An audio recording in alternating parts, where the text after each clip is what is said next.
The pen hovered above the paper, and for one endless moment, Araminta Ashcombe let it hover there, refusing to write her name. Across the long oak desk, Alaric Morland, Duke of Harrogate, watched her with the same cold patience he might have offered a stranger. The February rain tapped against the tall windows of the study. The candles had burned low. The solicitor, a thin man with ink-blackened fingertips, cleared his throat and looked elsewhere. "Your Grace," the solicitor murmured. "The remaining signature, if you please." She did not look at her husband. She looked at the pen instead, at the small tremor she could not quite hide, and she thought of every quiet cruelty she had endured under this roof for the past 18 months. She thought of the breakfast table where he had read his newspapers instead of meeting her eyes. She thought of the empty seat beside her at the opera. She thought of the way his grandmother had called her unsuitable in a voice meant to carry. She wrote her name in one clean stroke and set the pen down. The solicitor breathed out, visibly relieved. "That concludes the matter, Your Grace. The petition will be registered before the week is out." "Thank you, Mr. Pell," Alaric said. His voice was level. Nothing in it suggested that he had just unmade her life. Araminta rose. She had promised herself she would not cry, and she would not. 3 years of her mother's careful training and composure had not prepared her for this. But she would not shame herself by weeping in front of him. She reached for her reticule with hands that were, by some small mercy, quite steady. "If Your Grace will allow me," she said, and the word stuck in her throat only for an instant, "I shall take my leave. My carriage is at your disposal. I prefer my own." She felt rather than saw his flicker of surprise. For as long as she had been his wife, she had been agreeable about nearly everything, because she had learned that agreement spared her his attention, and his attention was a cold and pointless thing. Today she was finished with being agreeable. He stood also. He was a tall man, dark-haired, with the austere mouth of someone who had been raised to expect obedience. In their first weeks of marriage, she had thought him handsome. She thought him handsome still, and hated herself for it. Araminta. Her given name in his voice startled her. He rarely used it. She turned, because not turning would have been cowardice, and she met his gray eyes across the candlelit room. "Yes, Your Grace." A muscle moved in his jaw. Whatever he had been about to say seemed to die behind his teeth. When he spoke again, it was only a formality, offered in the tone of a man handing back a borrowed umbrella. "I wish you well." "How very gracious," she said, and she dipped a shallow curtsy, because her mother had taught her that manners were the last shelter left to a woman, and she swept out of the study of Harrogate House for what she intended to be the last time. The door closed behind her with a small, final click. She did not remember walking down the staircase.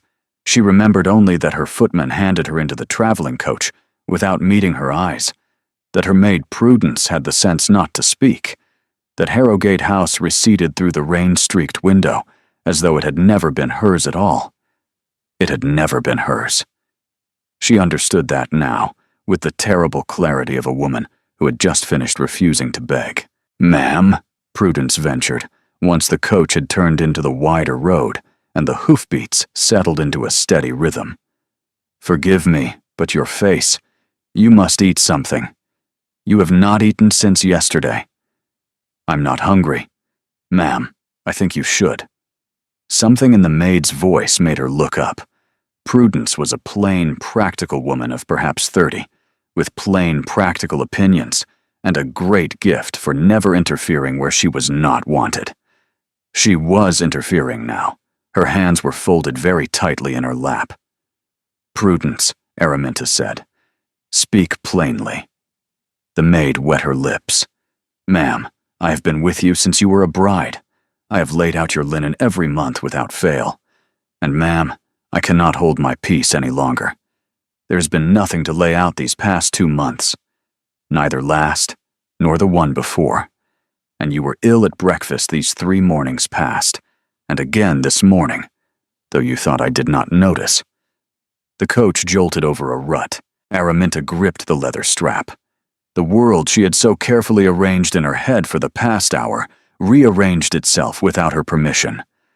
"No," she said. "Ma'am, I am nearly certain." "No, Prudence." "Forgive me. I should have spoken sooner.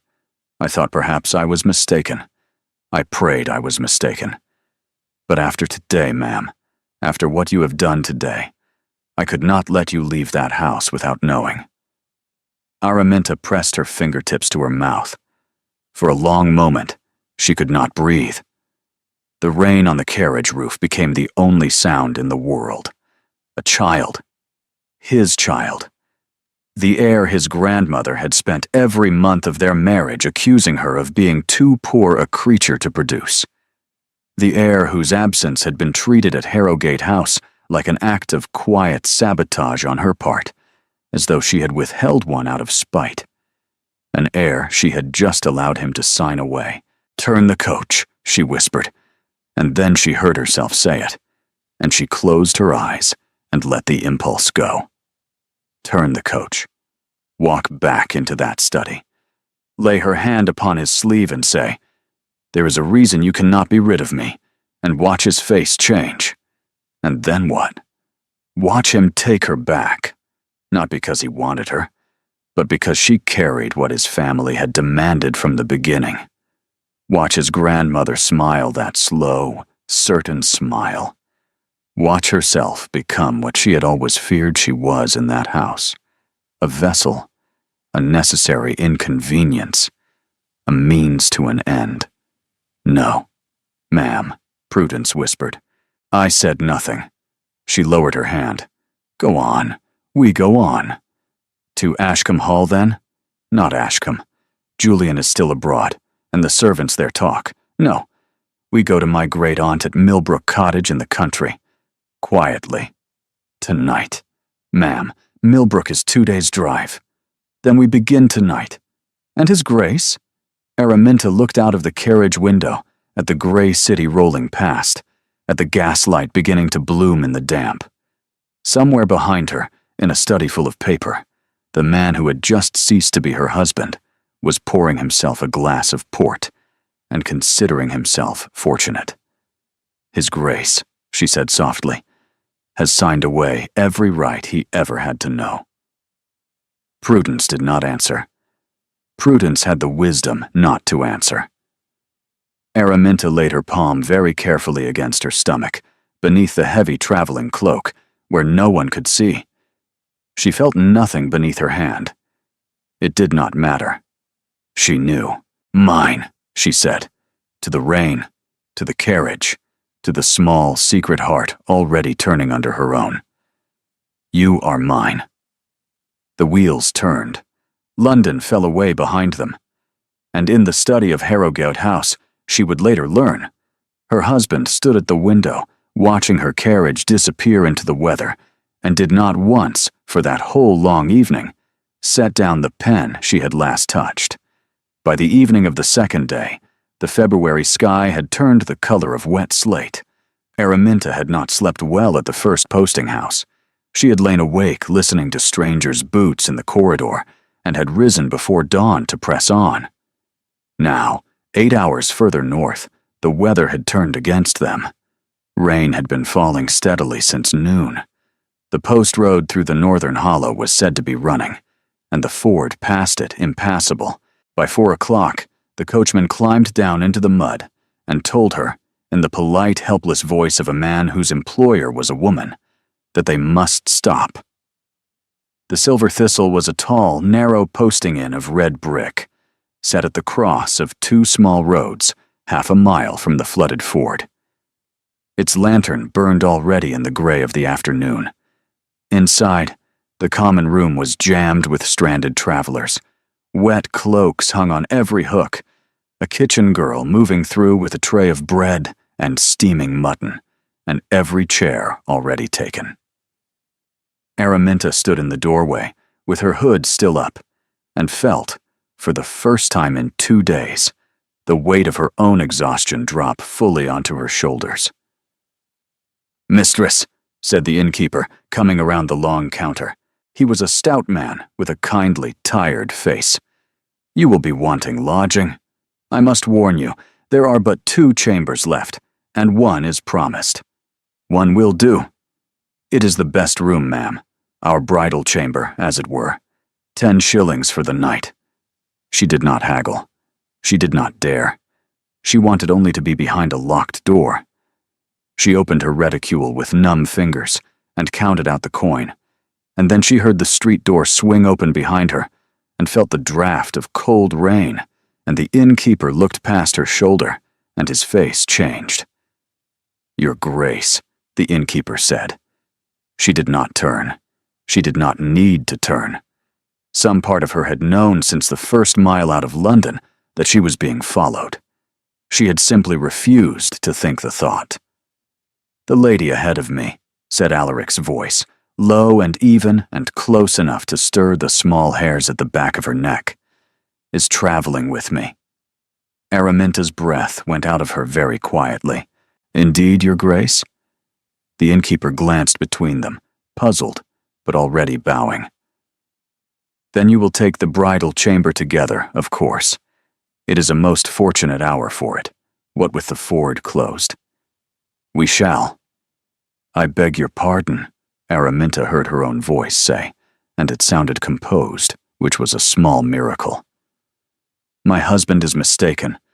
I shall take a seat by the fire, if you please, and wait for the weather to turn." "Ma'am, the weather shall not turn before morning, and there is no seat to be had." She knew there was no seat to be had. The common room proved it. A gentleman in a claret waistcoat was already watching her over the rim of his cup, with the lazy interest of a man who had an imagination and time. She felt his gaze settle, and she did not lower her eyes, because lowering her eyes was a concession she did not have to spare. Araminta. Alaric had come up beside her. He did not touch her. He did not have to. His voice, pitched for her ear alone, had the careful quiet of a man walking upon a frozen lake. "A word, if I may. In private." "There is no private to be had," she murmured. "There is a chamber, which I have no wish to enter with you." "I'm aware." He waited. The innkeeper waited, holding the brass key aloft and looking. The poor man, as though he wished himself in any other trade. She did a swift, unsentimental piece of accounting in her head. The annulment had not yet been lodged. No paper existed outside Mr. Pell's chambers which said she wasn't still the Duchess of Harrogate.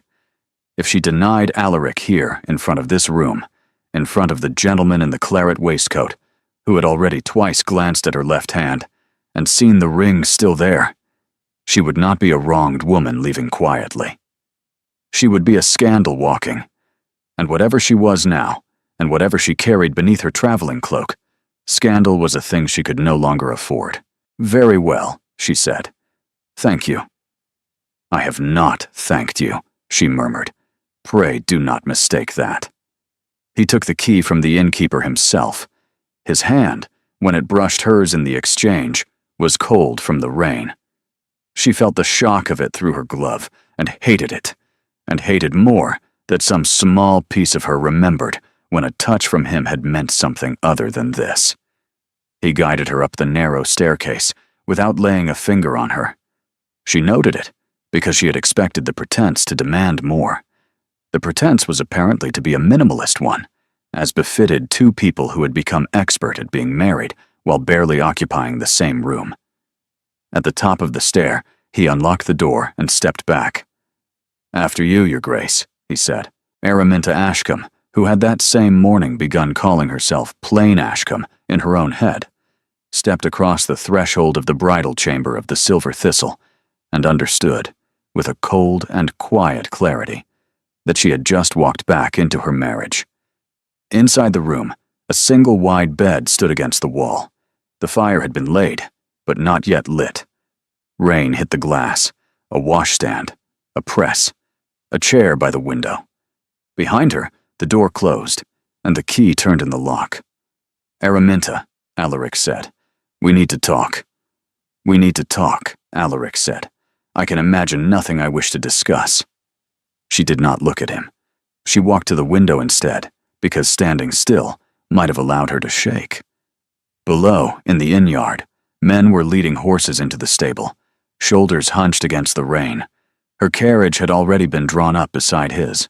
The two sets of Harrogate livery, his dark blue and silver, stood side by side in the lantern light, as though nothing between their owners had changed. Behind her, she heard him set down his hat and gloves on the press with the unhurried carefulness of a man accustomed to servants doing it for him. Araminta. My grandmother lied to me. She closed her eyes. For a long beat, she did not turn. "I am so glad to hear it," she said at last, and her voice was almost steady. "Which particular lie are we discussing?" "The letter." "What letter?" "The letter she said you wrote to your cousin in the spring, before we married, in which you described the prospect of this match as a trial to be endured." She turned at last. "I never wrote such a letter." "I know." "You know?" "Since yesterday morning." She made a remark in my presence concerning the annulment, and something about the wording of it rang badly. I went through her writing desk. "You went through your grandmother's desk?" "I did." "And what?" Araminta said quietly. "Did you find?" "A draft in her hand, of the letter she said was in yours. An attempt, I can only suppose, that she did not consider good enough to produce when the time came." Araminta laughed. It was a thin, humorless sound, and it surprised her more than it surprised him. "I beg your pardon," she said. "I am not laughing at you. I am laughing at myself. You must forgive me. I spent a year believing you thought me cold because I was cold. And it appears, all along, I was cold because you thought me cold. And you thought me cold because Cressida had decided you should think so. Dear heaven, how very tidy. Araminta, do not say my name. You never wrote a single cold word to me. You were only ever quiet. I took quietness for contempt, because I was told it was contempt, and because I am, as you once observed, the son of a proud house that teaches its heirs to expect contempt and never to ask. I never observed such a thing. You did. At our wedding breakfast, you said it to your father's sister, and I happened to be walking past the anteroom door. You said, he is a proud man, and he will not ask, and I should learn very quickly not to ask either. She stared at him. I did not know, she said at last, that you heard me. I have heard a great deal, more than you have ever allowed yourself to suppose. The rain struck the window harder now. A log popped in the fire he had, at some point, bent down and lit while she was at the glass. She had not even noticed. She was still in her traveling cloak, she realized, and her gloves, and her bonnet. She began to remove the bonnet with hands that, after all, were not steady. Allow me, he said. I can manage. Araminta, please. The word please from his mouth was so unusual that she stopped working the ribbon and stood very still. He crossed to her and did not take the bonnet. He lifted his hand, let it hover a breath from her cheek, and let it fall. I came, he said, to ask you to come home. I shall not. I thought as much. If you thought as much, why did you come? Because I could not think of anywhere else to be. She turned from him before he could see her face. She walked to the wide bed and sat down upon the edge of it with the formal composure of a governess at an unfamiliar interview. Her stomach turned, and not from the child, and not from the carriage road, and not from anything she could name. You signed the paper, she said. I did. You let her have her way. I did. And now you have ridden 2 days in weather that has ruined one horse, and blistered you thrice over to tell me that I ought, after all, to come quietly back into that house and resume my place. You are a remarkable man, Your Grace. I had not known you were such an optimist. He took that without flinching. "I do not expect you to come," he said. "Then what do you expect?" "Nothing. I have ridden 2 days to hand you back what I ought to have given you long ago, which is the plain truth that I have never once thought you unworthy, and that whatever you decide to do now is yours to decide, and that whatever you require of me to live the life you wish, you shall have." For the second time that evening, Araminta could not breathe. Her hand went, without her permission, to the front of her traveling cloak.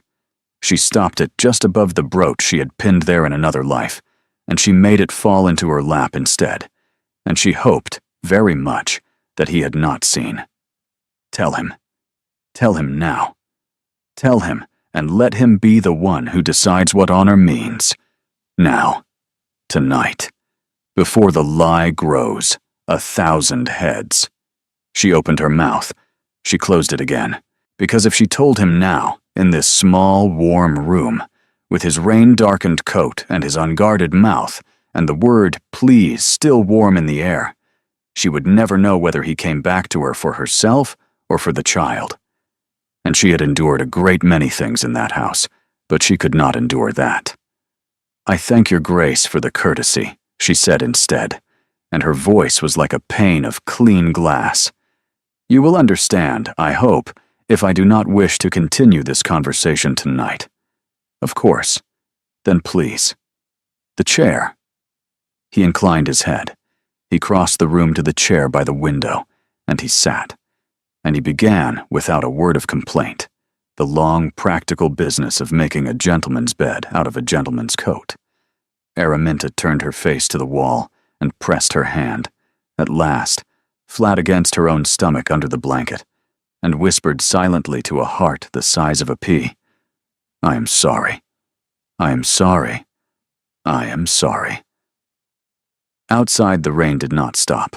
In the stable below, a new set of hoofbeats arrived in the yard, and a traveler was heard, through 3 floors of old brick, demanding a room. The new arrival proved himself by the speed with which he made himself known. Araminta woke to the sound of a voice she had not heard in 3 years, drifting up the stair, well of the silver thistle, the particular half-laughing cadence of a man accustomed to charming innkeepers. She sat up in the dim gray before dawn, with her heart in her throat, and she knew the voice before she knew the name. Fenwick Rookwood. She had danced with him precisely twice in the spring of her 18th year, and had, by her 19th year, believed herself in love with him for 1 foolish fortnight. He had not offered for her. He had offered, instead, a series of looks across drawing rooms which had taught her, in the end, more about herself than about him. She had been grateful to forget him. She had not expected to hear him again. Across the room, in the chair by the window, Alaric was already awake. He had not, she saw, slept in the chair after all. He had stretched his long frame on the hearth rug with his greatcoat for a blanket, and was now on his feet, listening. "You know that voice," he said quietly. "I know it. Will you tell me?" Fenwick Rookwood. She watched the name land on him. His face did not alter in any obvious way. A small muscle at the hinge of his jaw tightened, and then relaxed. He had, she remembered suddenly, been at that spring season also. Men remembered one another from such seasons, as well as women did. "Dress," he said. "Quickly. I shall step onto the landing. I beg your pardon. You have laid a brooch upon the washstand, and the ribbon of a traveling bonnet over the back of the chair. Anyone who steps through that door in the next quarter hour will know that 2 people slept in this room. If the someone to step through that door is Rookwood, I prefer that you and I have already set the stage." She stared at him. He had, in 2 breaths, read the room the way a general reads a field, and she understood for the first time why men who had served under him at Salamanca wrote letters to him still. He was already at the door. "Alaric," he turned. "Thank you," she said. He inclined his head once and slipped out onto the landing, and closed the door behind him with the same quiet, final click she had last heard from a study in London 2 mornings ago. Only this time, the click was on her side of the door. She dressed quickly.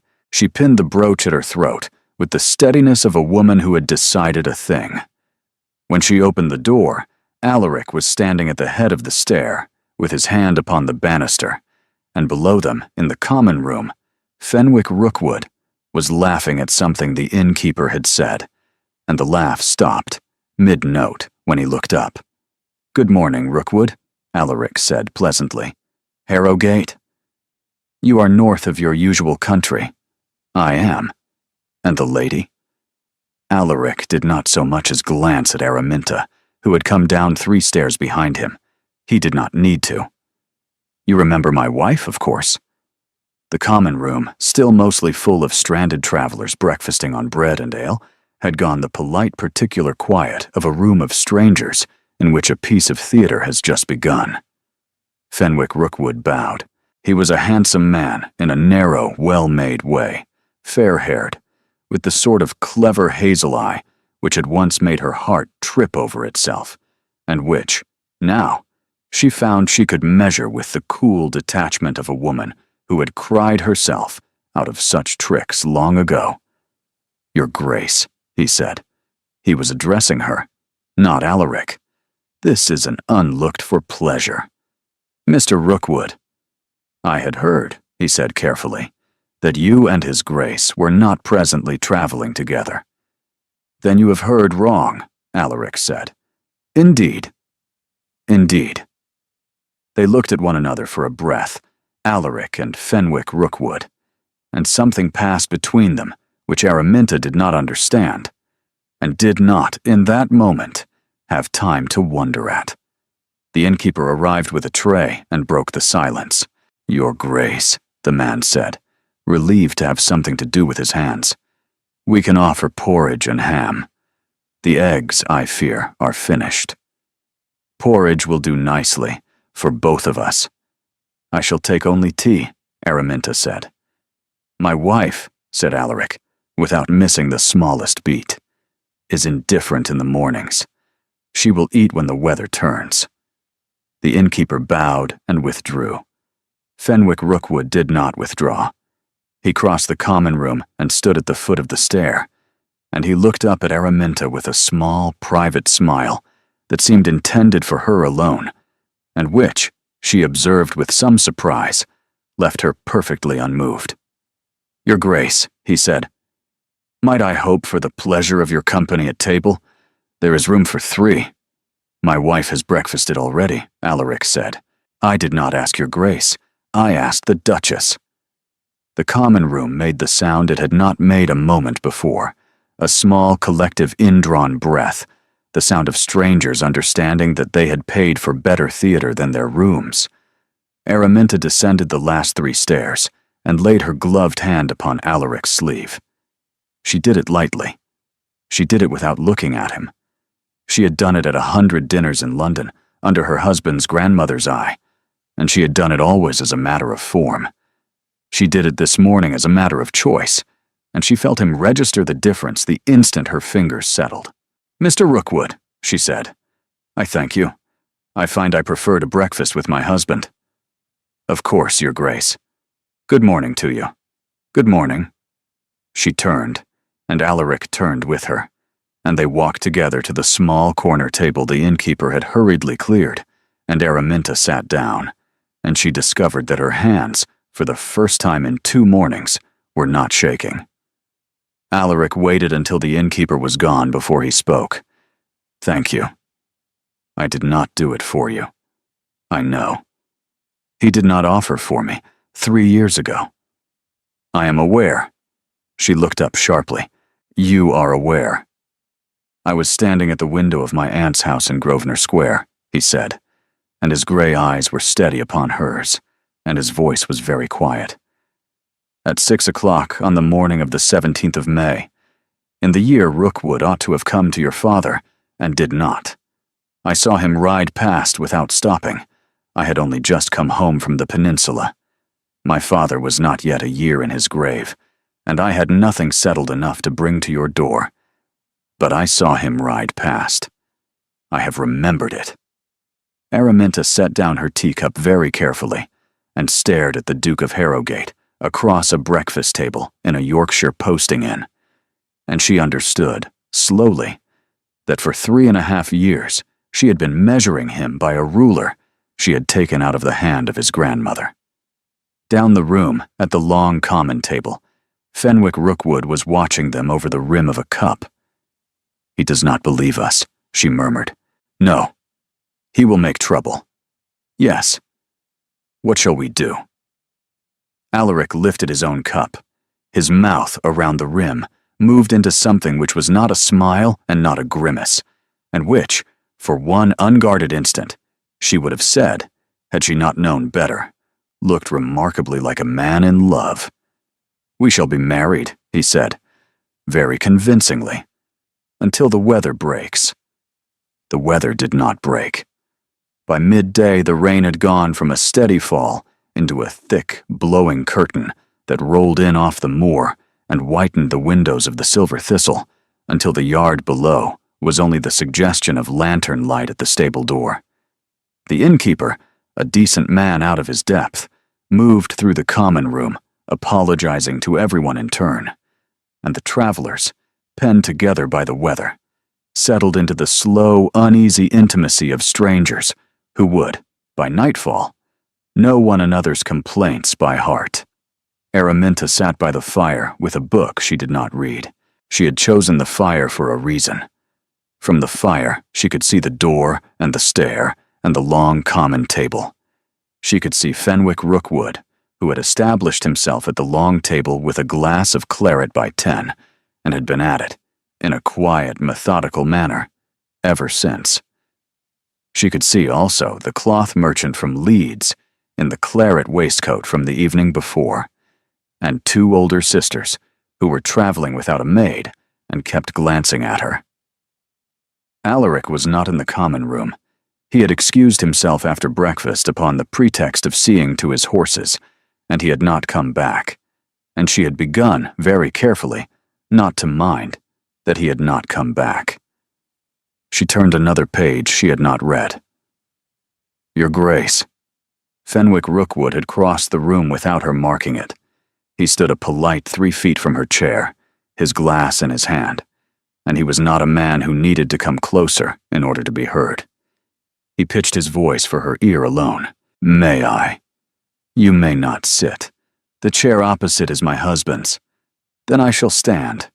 "As you please." He smiled. It was a small, considering smile. She remembered that smile.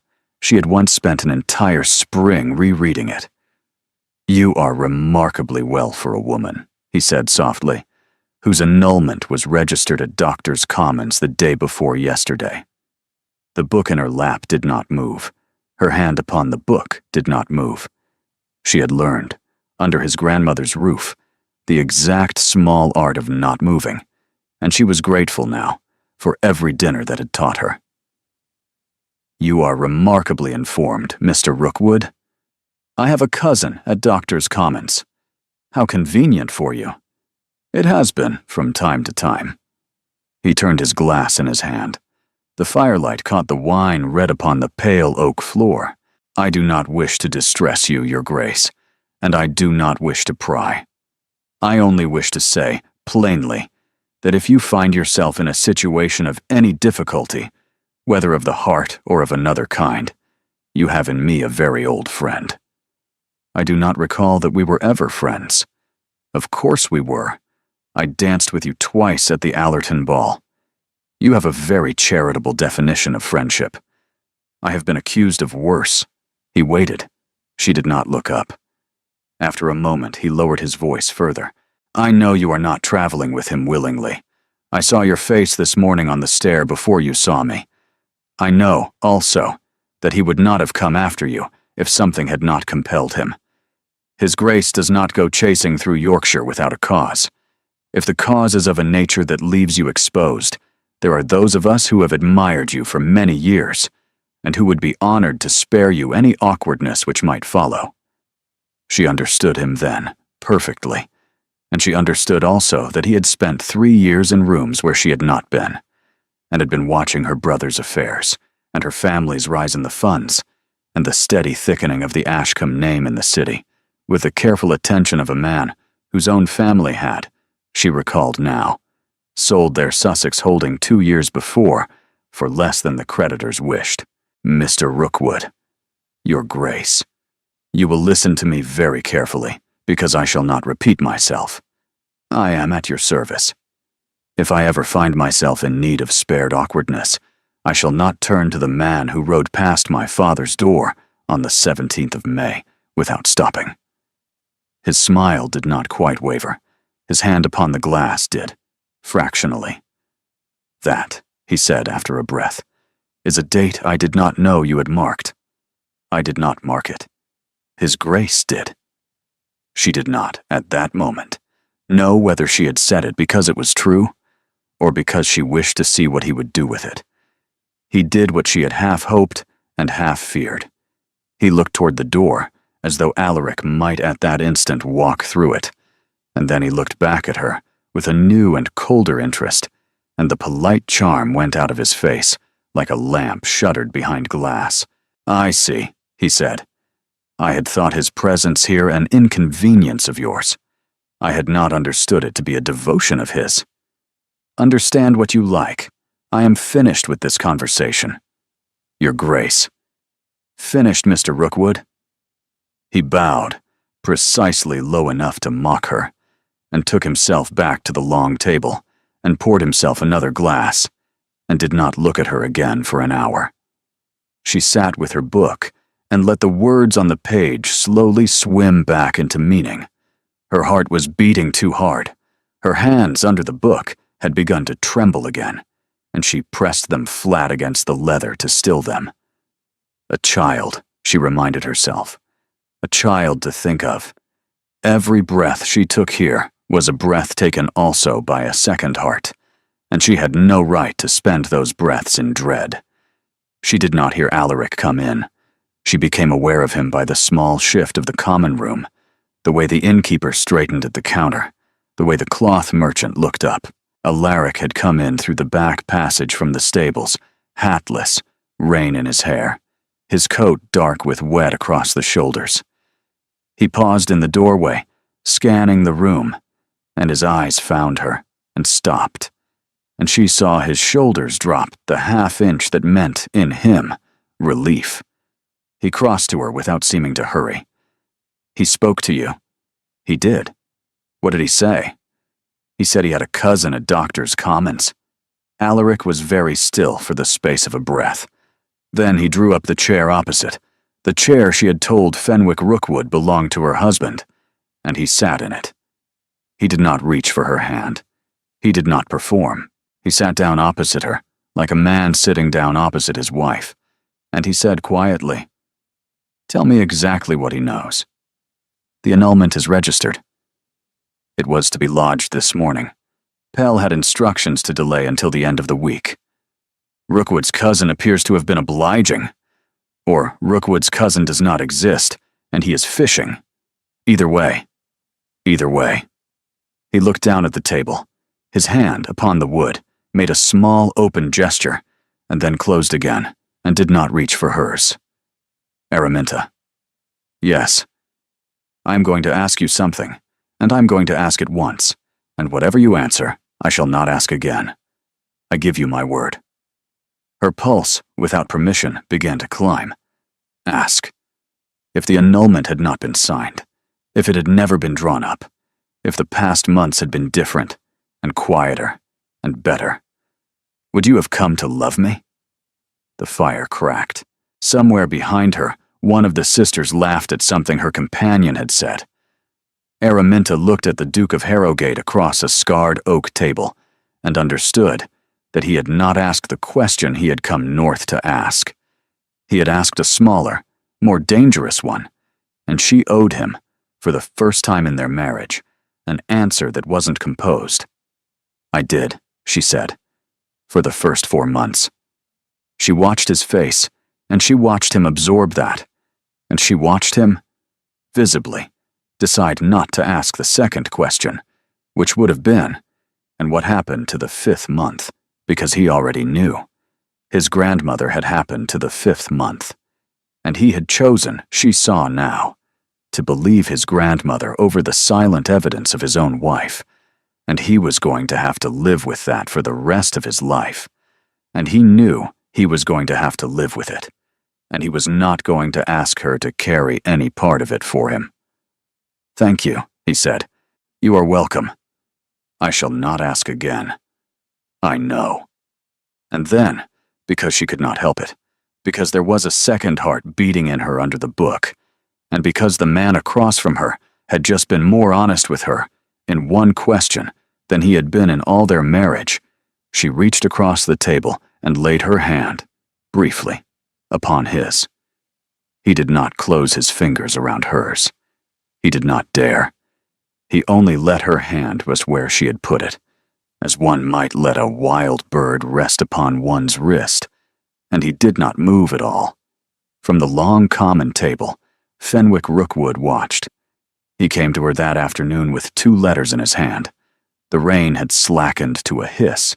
The common room had, by the unspoken agreement of stranded travelers, thinned at last into knots of private conversation, and Alaric had secured for them the small private parlor at the back of the inn, where a fire burned and the window looked out upon a wet stone wall, and where, for the first time in 2 days, they could speak without an audience. He closed the parlor door behind them and did not lock it. He laid the letters upon the small round table. "These arrived by rider from London not an hour ago. My man found me in the stables. Yours or mine?" "One of each." She looked at the letters. The topmost was addressed in her brother Julian's hand, which was impossible, because Julian was in Naples. The second was in a hand she did not know. "Julian. He is not in Naples. He has been in London these past 10 days. He did not write to me. He wrote to me." She went quite cold. "Alaric, read it." She broke the seal with fingers that had gone clumsy. Julian's hand was familiar and beloved, and the paper smelled, absurdly, of her brother's particular brand of snuff. "Harrogate. I write to you in haste and in considerable anger. I returned to London last week to find my sister's affairs in the condition you know. I have today called upon our grandmother, by which I mean your grandmother, the Dowager Duchess, at Harrogate House. I asked her, plainly, why the annulment. She answered, more plainly than I had expected, that my sister's family was unsuitable. I asked her to be particular. She named my father's Bristol grandfather and the trade in which he made his money. I thanked her for her candor and took my leave. You will understand that I had not known before this afternoon that my sister had been turned out of your house on account of a shipping ledger from the year 1781. I assume you did not know either. I further assume you will wish to discuss this with me in person at your earliest convenience, before I am obliged, as her only male relative in the country, to take other measures. Ashcombe. Araminta read it twice. She folded it. She laid it upon the table with her palm flat across it, and she did not speak, because if she spoke, she would weep, and she had made herself a promise about weeping. Read the other, Alaric said gently. I cannot. It is to you. I have not opened it. I brought it up because I did not wish to entrust it to a servant at a strange inn. She took it up. The seal was unfamiliar. The hand on the outside was not. Inside, in a spiked, upright script she knew too well, was a single paragraph from Cressida Morland, Dowager Duchess of Harrogate. My dear child, I am informed by Mr. Pell that you have quitted London. I write only to say that I understand. I wish you to know that I bear you no ill will, and that I shall always speak of you with the kindness befitting a lady who behaved, at the last, with the good sense your marriage required. The arrangement concerning the continuance of the family has been discussed with my grandson, and I am satisfied that he understands his duty. Pray do not trouble yourself concerning the child. C.M. The fire cracked. Araminta set the letter down. Alaric, Yes. What does she mean by the child? He had gone in the space of 3 seconds, the color of wet paper. Araminta, what does she mean by the child? What have you discussed? Nothing. I have not discussed anything with her concerning any child. She has written it as though you have. Araminta, on my honor, I have not. Then why has she written it? He took the letter from her hand. He read it. He read it twice. His face, as he read, went from the color of wet paper to a deep, unpleasant gray. And he set the letter down very slowly, and he put both hands upon the small round table as though he needed it to keep him upright. She has guessed, he said. Guessed what? She has guessed, because she knows I would not ride after you for the marriage alone. She knows that I would ride after you only for a reason she considered sufficient to my station.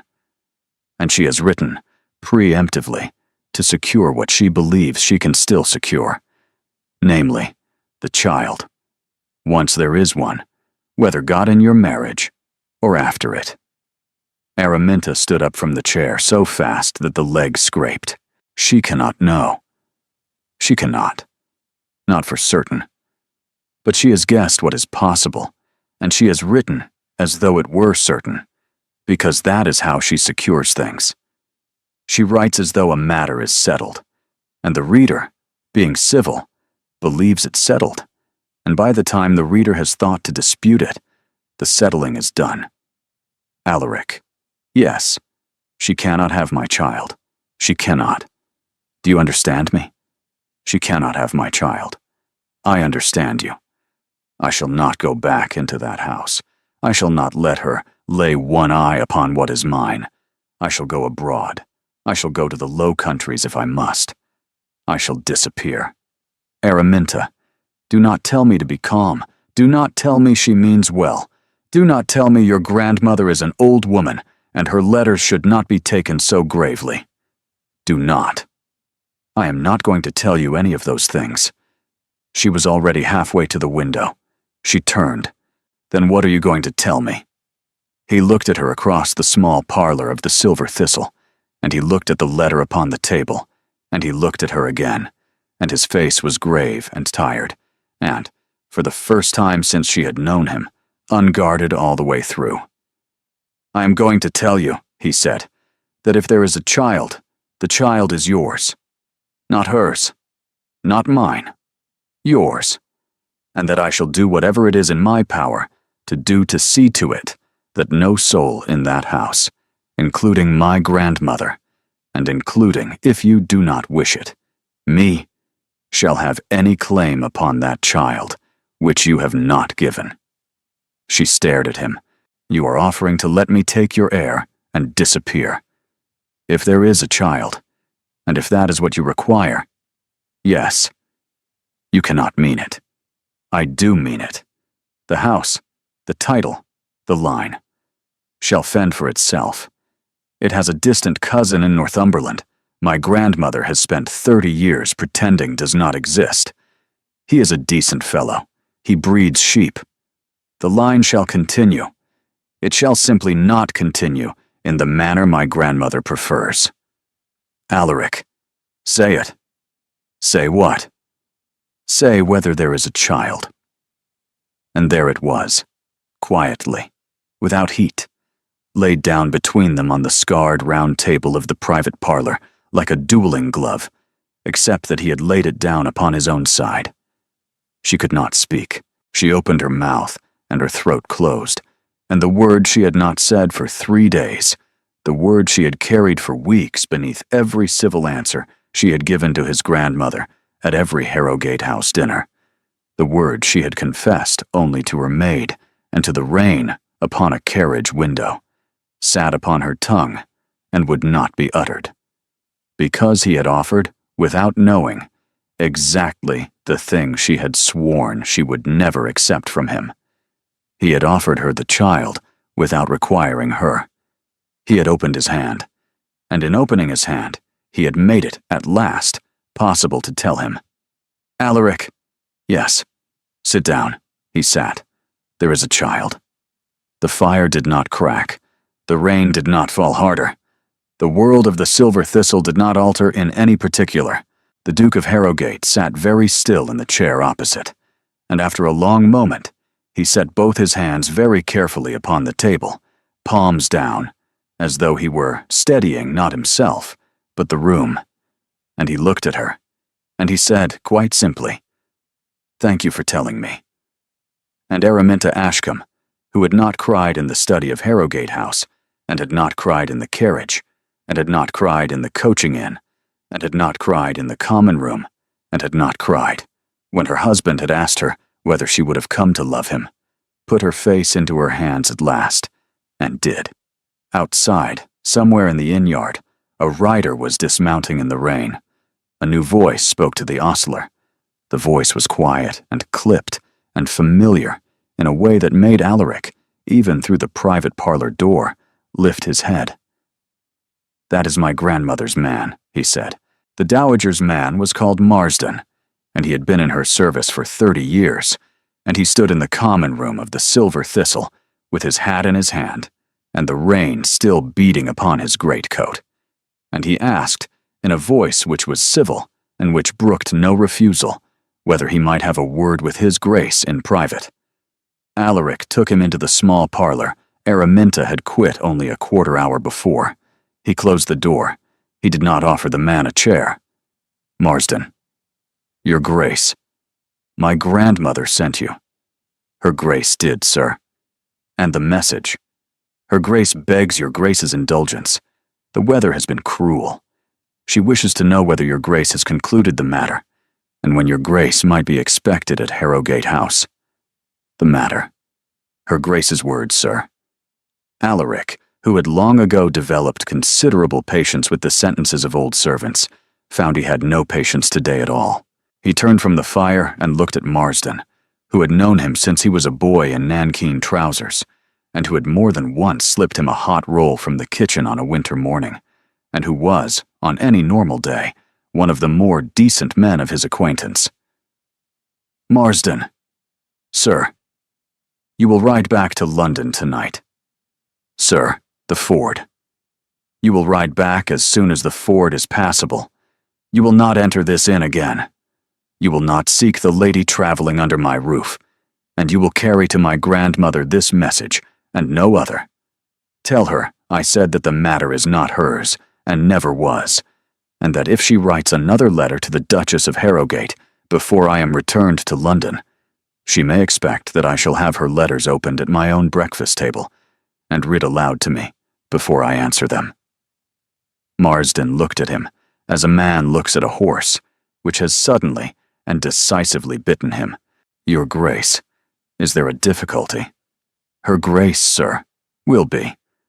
"I am aware what her grace will be, Marsden. Ride. Go." The man bowed with the stiff correctness of 30 years of service, and turned and went. Alaric stood alone in the small parlor for a long time before he climbed the stair again. He found Araminta at the window of the bridal chamber. She had not lit the candles. She had opened the curtain to look out at the rain, and she stood with her forehead almost touching the glass, and when he closed the door behind him, she did not turn. "He has gone? He will go when the ford opens, not before." "What did you say to him?" "I told him that my grandmother is to write you no more letters. She will not care what you tell him. She will care. It is not a message she has had from me before." The rain ran down the window in thin, crooked lines. "Alaric." "Yes." "Sit down." He did not sit in the chair. He sat on the edge of the bed, because she wasn't looking at him, and because he had understood, somewhere between the bottom of the stair and the top of it, that the parlor had altered the architecture of every room in this inn, and he no longer knew where he was entitled to place himself. "Alaric, I am frightened." "I know. I have been frightened since yesterday morning, and I did not let you see it, and I should like, if I may, to stop hiding it tonight. If only for tonight." He closed his eyes. "Yes, of course. Stop." She turned from the window then. The firelight caught her face, and he saw very clearly how thin she had grown, and how carefully dressed, and how quiet she had made herself, and he understood with a new and terrible clarity what his grandmother's particular kind of weather had done to her under his own roof, and he could not bear it, and he did not look away. "Come here," she said. He came. She did not put her arms around him. She put her forehead against his shoulder, and she let him feel the whole weight of her, which was not so very much, and she did not weep, and she did not speak, and he stood with his hands at his sides, because he did not know yet what he was permitted to do. "You may put your arms around me, Alaric." He put his arms around her. They stood like that for a long time. Outside, the rain went on. Somewhere in the inn below, Fenwick Rookwood was drinking his 4th glass of claret. Somewhere in London, a solicitor was sleeping badly. Araminta stood in the circle of her husband's arms, and she did not promise him anything, and he did not ask. "Alaric, yes, I shall not come back to Harrogate House. I know. Not for the child, not for the title, not for you. I understand. I shall go to my great-aunt at Millbrook, and I shall have the child there quietly, and I shall decide after what I wish to do. Yes, and if, after, I wish you to know the child, then I shall know the child, and upon whatever terms you require, and on no others. And if you do not wish it, I shall not." She lifted her head. "You would truly, you would never see. Araminta, I have seen a great deal of what people do with children they believe belong to them. I have seen what my grandmother did with me. I shall not do it. Not to the child. Not to you. If you ask me to stand out of the way, I shall stand out of the way. And I shall make it my work, as long as I live, to see that nothing from that house reaches yours."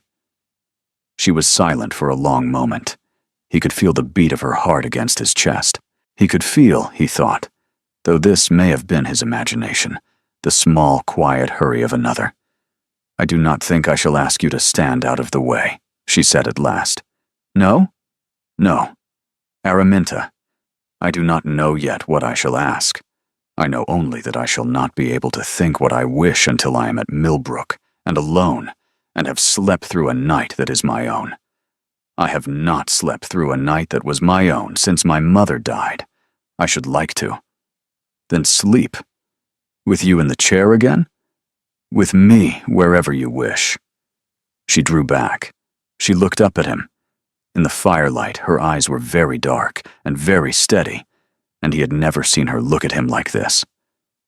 "Lie down beside me," she said. "As you are, in your coat. Do not touch me except to warm me. I am very cold. I have been very cold for a long time."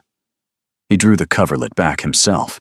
He took off his boots and nothing else, because she had said, "as you are," and he set them beside the bed with the careful quiet of a man who did not wish to be heard downstairs. He lay down upon the coverlet, not beneath it, and he drew the extra blanket from the press and spread it over them both, and he put his arm beneath her head and did nothing more, and she lay against his shoulder with her hand against his heart.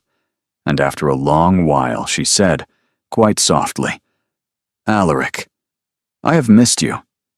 "Say it again." "I have missed you." He kissed the crown of her head. He did not speak. He could not. He held her while she slept, and the fire burned low, and the rain went on, and for the first time since he had been a boy in the schoolroom at Harrogate, Alaric Morland wept silently and without shame into his wife's unpinned hair. When the fire had gone to embers, he eased himself out from under her and laid another log upon the ashes. He stood for a moment at the window, looking down into the yard. The rain had thinned. The lantern at the stable door burned steadily. A figure in a dark greatcoat was crossing the cobbles toward the inn's back door, and the figure, when it passed beneath the lantern, lifted its face, and Alaric saw that it was not Marsden after all.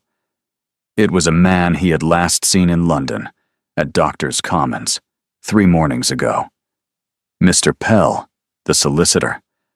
Mr. Pell was a thin man, and the rain had not improved him. He stood in the small parlor of the Silver Thistle in a coat that dripped upon the flagstones, and he apologized at unnecessary length for the inconvenience. And then he laid upon the round table a thick folded packet of papers and said, "Your Grace, I regret to inform you that the matter has been lodged." Alaric had come down in his shirt sleeves. The hour was not yet 5. The sky beyond the window was the gray of old pewter. Lodged by whom? By Her Grace the Dowager, sir, on Monday morning. The registry clerk at Doctors' Commons was so obliging as to accept her deposition in lieu of your Grace's final signature, which she had, as she explained to the clerk, collected in your Grace's study on the Sunday evening previous. There was no signature on Sunday evening. So I had supposed, your Grace. When I called upon Her Grace yesterday to inquire, she showed me a paper.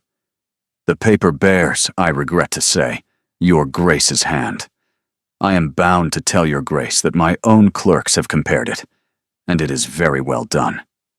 My grandmother has forged my signature. I have not said so, your Grace. I have said only that the paper is very well done. Alaric sat down. He did not, precisely, sit. He found the chair was beneath him, and he allowed his body to cease standing. For a long moment he looked at his hands upon the table. Where are the papers now? The registry copies are at Doctors' Commons. The originals are in my office. I have come directly from London to lay them before your Grace, because I considered, in my judgment, that the matter was of a delicacy that did not admit of a messenger. Thank you, Pell. Your Grace. You will return to London this morning, and you will lodge, on my behalf, and before any other business of any kind is transacted in this kingdom, a petition to void the registration upon the ground of fraud. You will lodge it by noon tomorrow. You will name my grandmother in it. You will spare her nothing. Mr. Pell swallowed. Your Grace, a duchess of her standing. My grandmother, Pell, has signed my name to a document that unmakes my marriage. She has done it to place me at liberty to contract another, of her choosing, with a girl whose dowry is large enough to buy back a dozen inconveniences. I shall be plain with you. If that petition is not lodged by noon tomorrow, I shall find a solicitor who will lodge it, and I shall see to it that Pell and Frobisher is not briefed upon moorland matters again in my lifetime or my son's. By noon tomorrow, your Grace, go. Mr. Pell went. Alaric sat at the small round table for a long time after he was gone. Upstairs, the bridal chamber was quiet. He heard eventually the soft sound of a door and a woman's footstep on the stair, and he rose and went out into the hall and saw Araminta upon the landing in her traveling dress, with Prudence behind her, carrying the small case. She had dressed in silence while he had been below. She had been, he understood, listening. You heard. I heard enough. Araminta, you must go to London. I must go to Millbrook. We have not the hours to discuss it, and we have not the privacy. Mr. Pell will not speak of this at the inn, but he will not need to. Every ostler in this yard will know by 10 o'clock that 2 Harrogate parties rode in opposite directions at dawn. Let them know.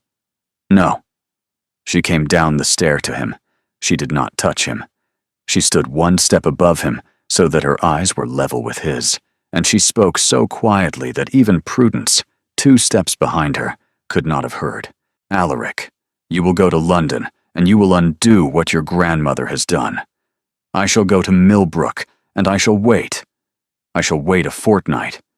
If at the end of a fortnight no word has come, I shall understand that the undoing wasn't possible, and I shall make my own arrangements, and I shall ask you to respect them. A fortnight. A fortnight. Araminta, it may take longer than a fortnight. Then send me a letter saying so. 1 letter. Only the words that are needed. I am not asking for more than a fortnight of silence. I shall write. I know. She lifted her hand. Then, and she laid her fingertips for one breath against his mouth, as though to silence him, or to bless him, or both. She took her hand away before he could catch it. "Go," she said. He went. He did not look back from the yard. He did not trust himself. In the bridal chamber, Araminta stood alone at the window, with her hand flat against her stomach, and watched his horse clear the yard and turn south. And she did not weep, because she had wept the night before, and she was finished with weeping for today. By the time the ford was passable at noon, she was a full 12 miles north. Millbrook Cottage sat upon a low green rise above a stream, and it had belonged to Araminta's great-aunt, Theodosia Ashcombe, for 40 years, and it had, for most of those 40 years, been the place in the world where Araminta had most wished to hide.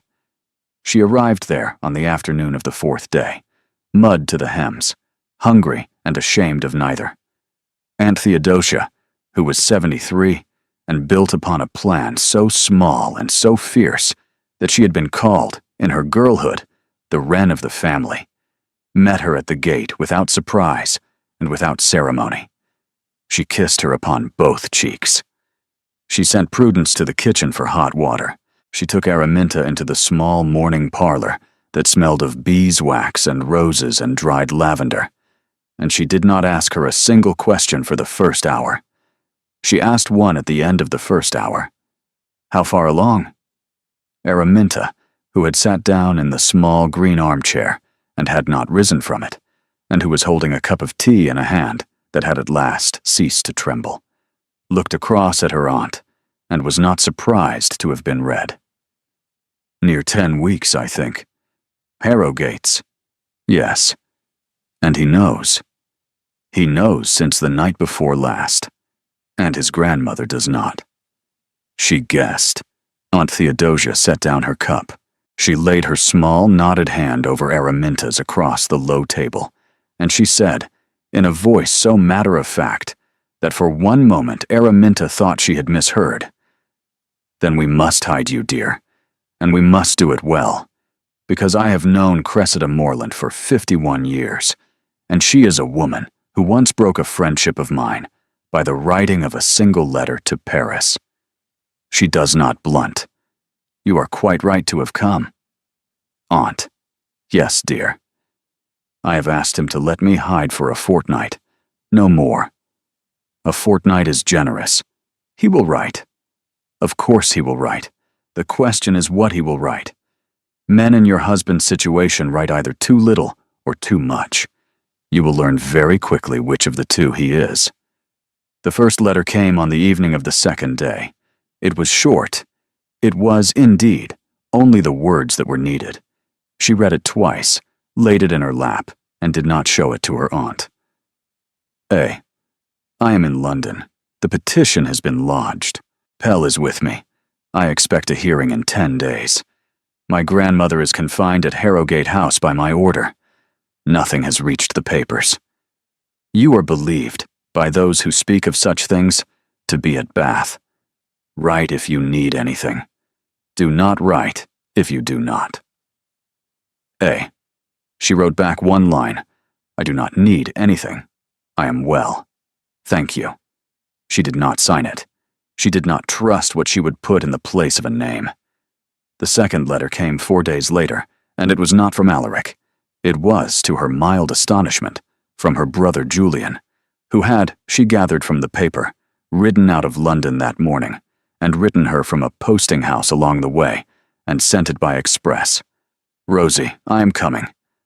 I have been at Harrogate's for these 3 days, and I have seen things that have explained a great deal about your letters of these many months, which I have been reading over with shame.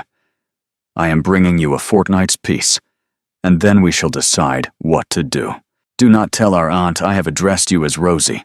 She will remember your baby name, and she will tease you, and you are too old for it. Ashcombe." She laughed aloud. It was the first laugh she had laughed since London, and it astonished her, and when Aunt Theodosia came into the parlor at the sound of it, Araminta handed her the letter, and her aunt read it through and said, "I do not know why he troubles. I called you Rosie until you were 11. Julian arrived 3 nights later in a dark traveling coat, and he was off his horse before the groom could catch the rein, and he was in the hall before Prudence could announce him, and he took Araminta into his arms in the candlelight, and did not speak for a long moment, and when he did, he said only, "Forgive me. I was at Naples. I was at Naples the whole of it. You did not know, Julian. I ought to have known. You could not have. I ought to have asked." She did not answer. She had, for 1.5 years, asked him nothing, because she had been a woman of a great house who kept her own counsel, because his grandmother had taught her that a duchess did not write home complaining. She could not reproach him now. "Rosie." "Yes." "A word." He took her into the morning parlor and he closed the door. He turned her by the shoulders toward the candle so that he could see her face, and she saw, across his, the particular concentrated fury of a brother who has spent 4 days in London learning things about his sister's life at second hand. "Your husband has lodged the petition. I have had a letter. The petition shall not matter, because there is news you do not yet have. This morning, before I left London, a paragraph appeared in the Morning Chronicle." Her blood stopped. "Julian. It is short. It names no names. It speaks of an annulment, lately granted at Doctors' Commons, in a case between a certain northern duke and his duchess of 18 months, in which the grounds were, and I use the paper's own word, Rosie, irregularity. Irregularity. Yes. That is not a word. It is a word in the Morning Chronicle this morning. The cousin of Fenwick Rookwood is known in London to be a clerk at Doctors' Commons, who has previously fed a paragraph or 2 to the Chronicle in his time. Julian, if it is named. It isn't named. It is only indicated. But it will be named within a week. These things are named within a week. And therefore, Rosie, you must decide tonight whether you wish to stay hidden at Millbrook when the naming comes, or whether you wish to be elsewhere. Elsewhere where? Anywhere. At my house in Mount Street, in Paris, on a ship, abroad. She looked at the candle. She laid her hand upon her stomach, not at all carefully, because Julian had earned not to be lied to. Julian. Yes, I know. I have known since I came through the door. I am not going abroad. Rosie. I am not going abroad, Julian. I'm going to London. To London. To London. Tomorrow. To the hearing, whenever it is. Rosie. I shall not hide from a paragraph written by a clerk who was paid 1 shilling by Fenwick Rookwood. Alaric is in London fighting his grandmother for me, and I have been a month in a small green parlor being fought for, and I have had enough. I shall go. Julian looked at her for a long breath. Then he drew his gloves back onto his hands, with the careful slowness of a brother who had had, after all, a great deal of practice in losing arguments to his sister, and he smiled. Then I shall ride with you, he said, in the morning, at dawn. At dawn. Rosie. Yes. If Rookwood appears upon the road. He will appear upon the road. He will have waited for exactly this. Then we shall have the pleasure at last of finding out what a Rookwood is made of. He kissed her forehead and went out. She stood alone in the small morning parlor, and she laid both hands, for the first time without shame, upon the front of her traveling dress. You are coming to London, little heart, she said. Hold tight. Rookwood intercepted them at the Hartshorn crossroads, 4 miles short of the Barnet Turnpike, at 11 in the morning of the 3rd day out from Millbrook. He had, as Julian had predicted, been waiting. His horse was fresh. He came out of the lane on the western side of the crossroads, as though he had been standing in the trees for the better part of an hour, which, they later established, he had. He was well dressed. He wore, under the greatcoat, the colors of a man about to pay a call at Harrogate House. He reined in across their road. Your Grace. Ashcombe. Stand out of the way, Rookwood, Julian said from the box. I shall, directly. A word with Her Grace first. No. I insist. You may insist from a ditch, if you prefer. Fenwick Rookwood laughed. It was not quite the laugh of the inn. Ashcombe. You must not be colorful with me. I have a letter in my coat which I propose to place in the hands of the editor of the Morning Chronicle at 2 o'clock this afternoon, unless Her Grace is good enough to hear me out. The letter names names. All of them, including the ledger of your Bristol grandfather, which was, I am afraid, uncovered last week by a gentleman in my employ. Your Grace shall be named in the Chronicle tomorrow. Her Grace shall be named. The particular word used for the annulment shall be printed in full, unless Her Grace prefers to hear what I have to say. Araminta leaned forward. She lifted the blind on the carriage window. She looked out at Fenwick Rookwood, with the same detachment she had last given him in the common room of the Silver Thistle.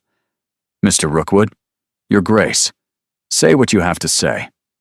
He inclined his head. He had, it was clear, rehearsed this. Your Grace is, by law, free. The annulment is registered. No paper in England prevents your remarriage. I propose to spare your name, your family's name, and the name of your unborn child. I ask in return nothing that cannot be discussed at leisure in the carriage of my mother's house in Hertfordshire, which is an hour from here, and which stands ready to receive you. An offer of marriage, a proposal, of the most respectful kind. Araminta smiled. It was a very small smile, and it did not reach her eyes. Mr. Rookwood, I decline. Your Grace. I decline, and I shall decline tomorrow when your paragraph is printed, and I shall decline the day after when my name is in the paper, and I shall decline every day of the rest of my life. I have declined you since the 17th of May 3 years ago. I did not know, at the time, that I had declined you. I know now. The matter is closed. Your Grace, forgive me. I do not think Your Grace understands the gravity. I understand the gravity. You have mistaken which of the two of us is in it. A fourth voice cut across the crossroads. Rookwood. He jerked in the saddle. Alaric was riding up from the London road, alone, at a flat gallop, his coat black with mud and his horse blowing. He reined in beside them in a spray of road water, and he did not look at Araminta, and he did not look at Julian, and he looked at Fenwick Rookwood with an expression which had not, in 3.5 years, appeared upon his face in any drawing-room in London. Harrogate. Your cousin at Doctors' Commons is dismissed. Your paragraph shall not appear tomorrow. Your letter to the Chronicle shall not reach it, because I have already called upon its editor, and he is a man who enjoys, as it happens, my personal regard. Your Sussex creditors have, this morning, been paid in full by a friend of mine, and the notes are in my possession. You have, at this moment, the choice between riding away from this crossroads quietly and riding away in a manner I shall personally arrange for you. Fenwick Rookwood looked at him for a long breath. You have bought my debts. I have. Harrogate. Ride, Rookwood. He rode. He turned his horse, and he touched the brim of his hat to Araminta with a small, thin, ironic smile, which he did not trouble to return. And he took the westward lane at a steady pace, and he did not look back. Silence fell at the crossroads. Julian, from the box, cleared his throat. Well, he said, that was handsomely done. Drive on, Alaric said, not taking his eyes from Araminta. Give us an hour. Julian drove on. Alaric tied his horse behind the carriage and swung up beside her through the small door. He closed it. He sat down opposite her, and for the first time in 24 days, looked at his wife. Her hand was upon the front of her traveling cloak. Alaric. Yes. You did not ride after me because I am a duchess. No. You rode after me because I am your wife. Yes. Because you are my wife. Because I love you. because I ought to have said so out loud in words in a study in London 3.5 years ago, when my father died and I came home, and my grandmother told me that a duke does not marry for love. I did not argue.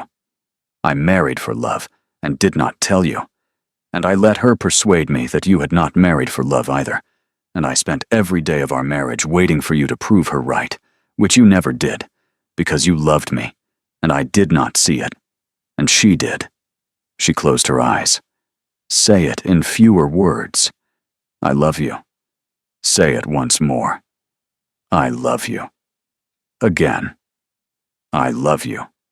He reached across the carriage then, and he took her hands in his, and she did not pull them away. He sat across from her in the carriage, and he did not speak for the first half-mile. Julian's weight shifted on the box. The coachman clicked his tongue to the horses. Rain began again upon the roof, softer this time, a last apology from a weather that had done its work. Alaric. Yes. Tell me from the beginning. I signed a paper on Sunday night. It was not the annulment. It was a settlement. A deed of separate maintenance, in your name, upon a sum out of my own estate, not the Harrogate estate, so that my grandmother could not touch it. I had instructed Pell to draw it so that you might leave, if you chose to leave, and live as you wished, and owe the house nothing, and owe me nothing. You signed a settlement. Yes, but the petition, my name upon the petition.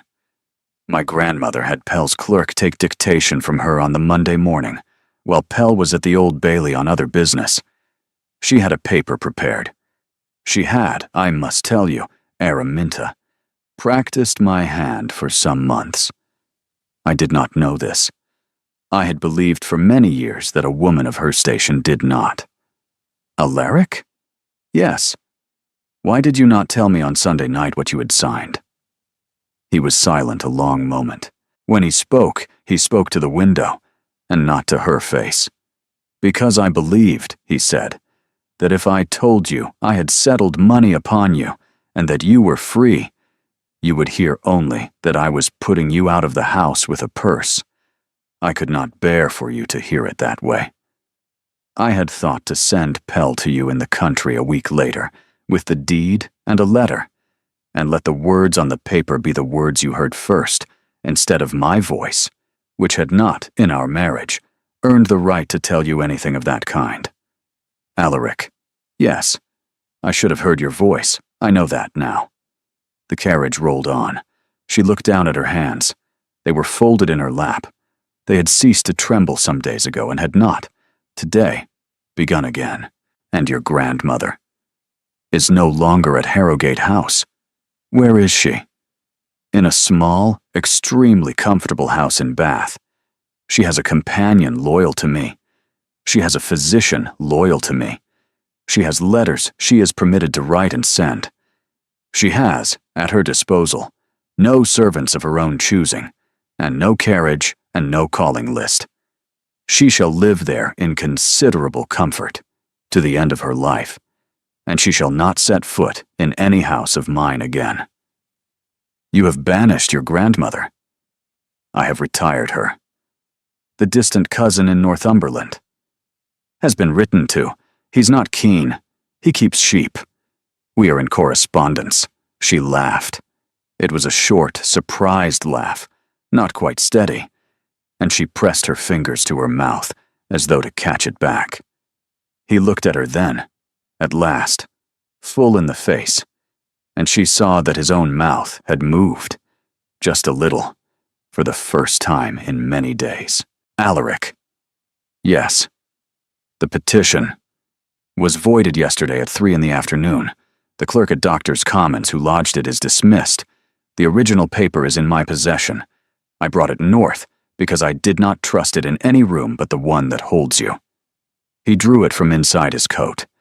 It was a long folded sheet, creased and a little soft from travel, and he held it out to her across the carriage, and she took it, and she read her own forged name upon the bottom of it, and her husband's forged name upon the bottom of it, and she opened the little silver Vesta case he also took from his coat, and she lit the paper at the flame, and she held it until the fire took it, and she dropped what remained out of the carriage window into the wet road behind them. They sat in silence for a mile.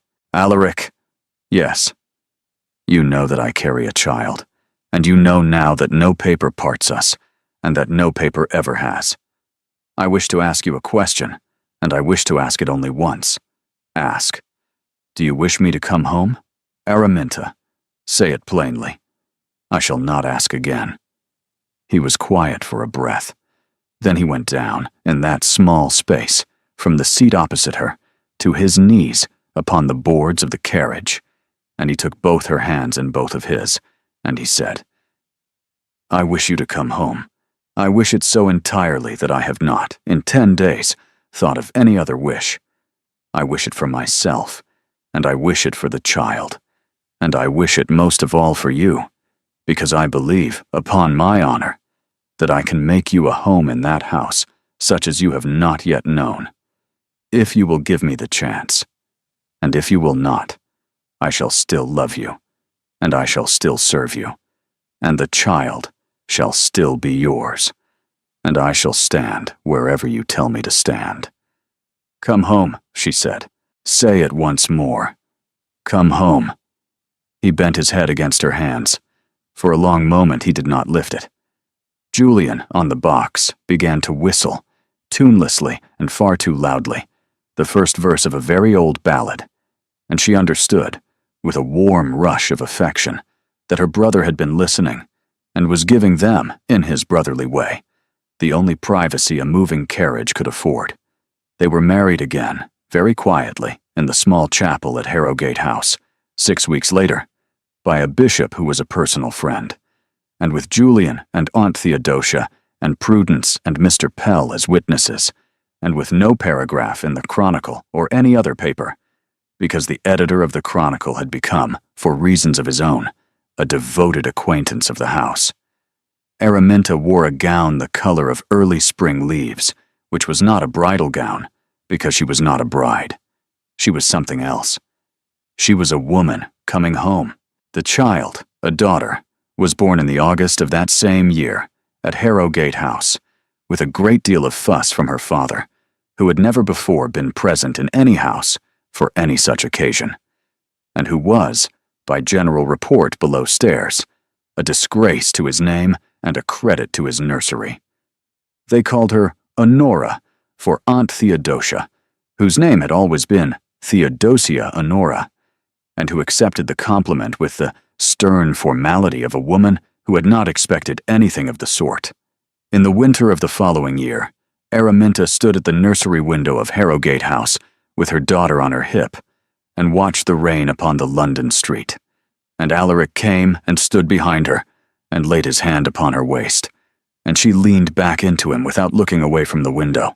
Do you remember, he said, the bridal chamber at the Silver Thistle? I remember. You would not let me touch you. I let you lie down beside me. That wasn't touching. Was it not? No, that was something else. Yes, it was. She turned her head and kissed him, lightly, as a matter of fact, because the child was warm against her shoulder, and her husband was warm behind her, and the rain upon the window was only rain now, and had stopped being a thing she feared long ago. Thank you for staying to the end with Araminta and Alaric, and with little Honora, born out of a storm and a signature, and a great many silences finally broken. Their story began with an annulment she accepted without a word, but the word she didn't say was not surrender. The word she didn't say was mine. Hers, the child. Hers, the choice. Hers, at last, the life she built. If this story moved you, please subscribe and ring the bell, because there are more loves like theirs waiting here. More quiet women who said nothing and meant everything. More proud men who had to travel a long road, north in the rain, to earn them. More choices disguised as having no choice at all. Thank you for being here. You are why these stories find their way home.